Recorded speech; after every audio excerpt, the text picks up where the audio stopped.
Oklahoma enters 2023. Year one of the Brent Venables era was a disappointment last season, to say the least. However, entering this year, things are looking up in Norman as, there expect to be some pretty big changes to this Oklahoma team here in 2023. They still got a lot of nice talent. However, there are a lot of questions maybe. Can Oklahoma, before they bolt for the SEC, win the Big 12 Conference in 2023 and maybe even get back to the college football playoff? Or will this team be going into the new conference on a sour note? What's up, Tailgaters? My name is Tailgate Nate, and welcome to my channel. I'm predicting all 133 FBS level college football teams this summer, which means I'm doing your favorite team.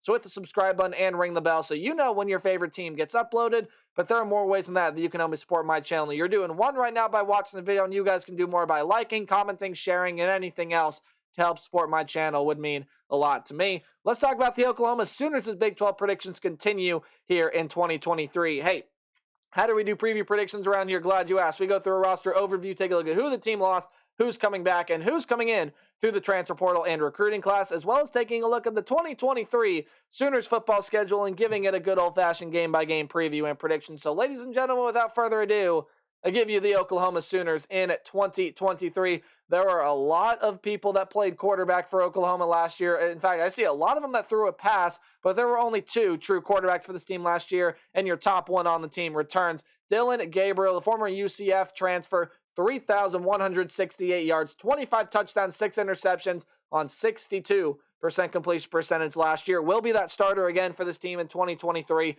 A really, really talented option at the quarterback position. He will lead this Oklahoma offense as he did last season. And you get a freshman coming over here as well, though, giving him a little bit of competition. Jackson Arnold comes in the 8th overall rated recruit, according to 24/7 in the class of 2023, number 4 overall rated quarterback. Again, that's according to 24/7 Sports. But Dillon Gabriel definitely is going to be that starter. Jackson Arnold looks to be the quarterback of the future. However, if Gabriel gets hurt, who knows? Jackson Arnold may be playing some time in an Oklahoma Sooners uniform under center this season. In the running back room, you do lose your leading rusher from last year. Eric Gray had 1,366 yards and 11 touchdowns last season. However, you do get some real nice players back. Marcus Major returns after 227 yards and 4 touchdowns last year. Javonte Barnes had 519 yards and 5 touchdowns, was actually the second leading rusher last year. And then Gavin Sawchuk had 105 yards and a touchdown last year. Not to mention Dillon Gabriel was the team's third leading rusher last season, had 315 yards and 6 touchdowns on the season for Gabriel last year. But even though Eric Gray is gone, Marcus Major, Barnes, even Sawchuk, some very good options in the running back room for this Oklahoma team. But you also take some more hits in the wide receiver room, as Marvin Mims, who was amazing for this Oklahoma team throughout his career, is gone. 1,083 yards and 6 touchdowns on 54 catches last season. Led the team in all categories, but the touchdowns. We'll get to that in a minute. But Theo Weiss is also going to be gone. Had 378 yards and 4 touchdowns, almost 20 yards per reception. He is going to be gone. Who do you return? Well, Jaleel Farouk is going to be coming back, was your third leading receiver, second among wide receivers. 466 yards and 5 touchdowns for him last season.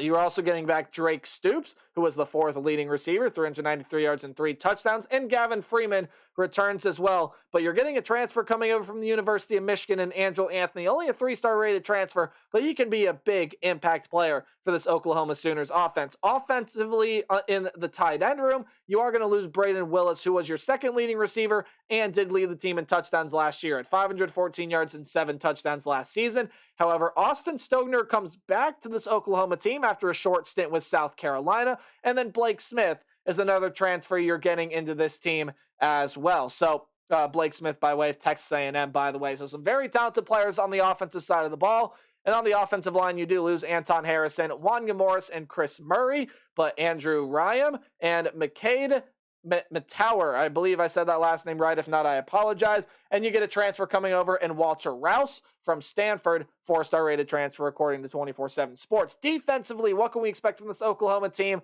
Well, it was not a very good defense in the last statistical categories last year, and it's got to improve. On the defensive line, Jalen Redmond is gone, as well as Jeffrey Johnson. Some pretty solid players on the defensive line. Redmond had 4 sacks for the team last year.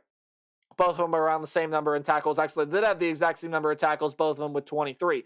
You do return Ethan Downs, who had 4.5 sacks last year. That was your sack leader last season. Jordan Kelly and Reggie Grimes are also players that return, as well as getting a plethora number of transfers coming over. Rondell Bothroyd, Devon Sears, and Jacob Lacey, just to name a few of the key impact ones coming over on the defensive line. Sears, 4-star from Texas State. Bothroyd coming over from Wake Forest.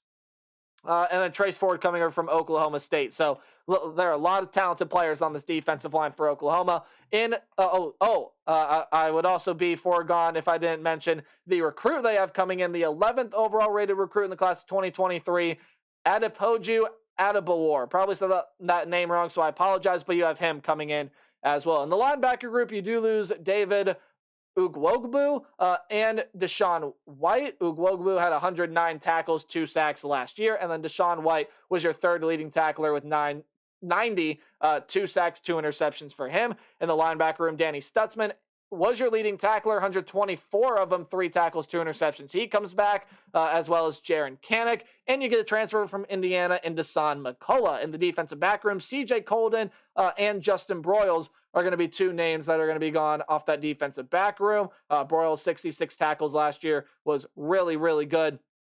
And then CJ Colden led the team with 4 interceptions last season. However, you do return Billy Bowden, Woody Washington, and Key Lawrence, all top tacklers for this team last year, as well as getting transfers over in Reggie Pierce. And then I apologize, I have the freshman on the board twice, but Peyton Bowden, the 16th overall rated player in the class of 2023, enters this program. This defense has got to improve, and they definitely have the talent to do so. Your head coach is Brent Venables, offensive coordinator is Jeff Lebby, and your defensive coordinator is Ted Roof.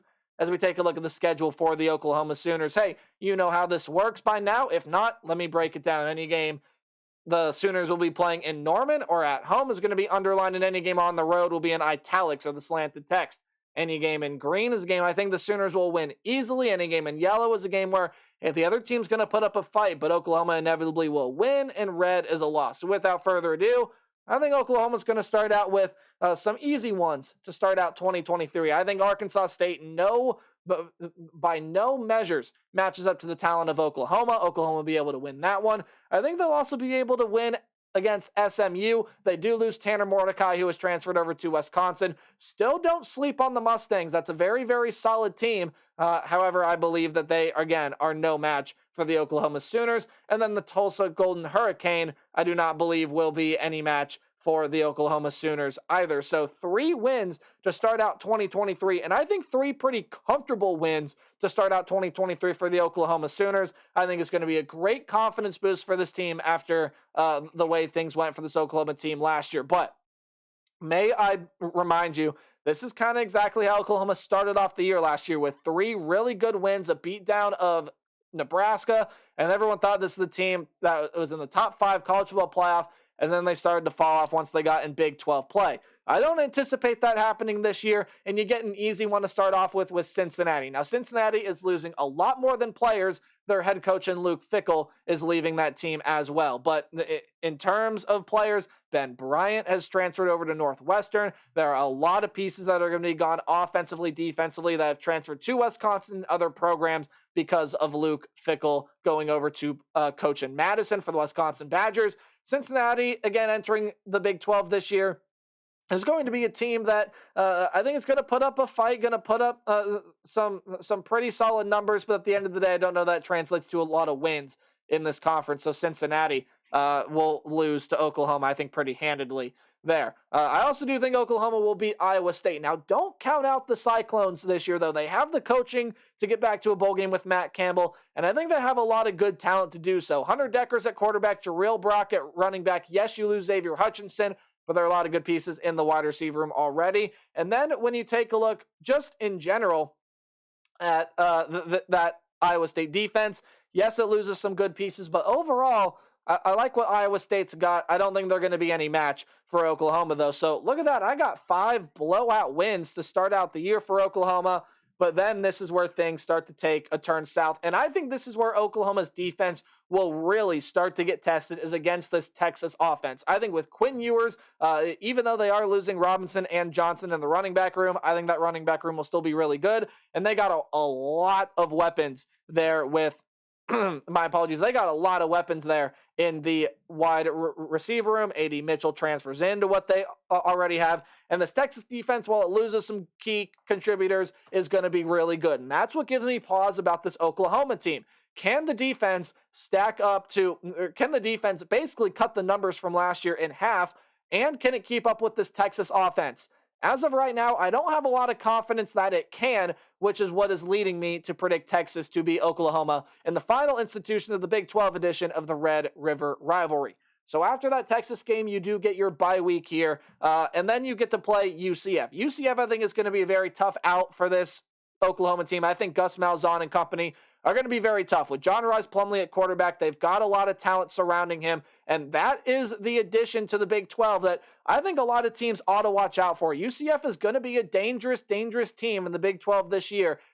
Definitely, again, knowing the Big 12 in years past, could be a team that can make a run at a conference title. That's all I'm saying about that. But UCF, a very talented team that I think Oklahoma is going to squeak by. And I think they are going to lose one, if not both, of these next two games.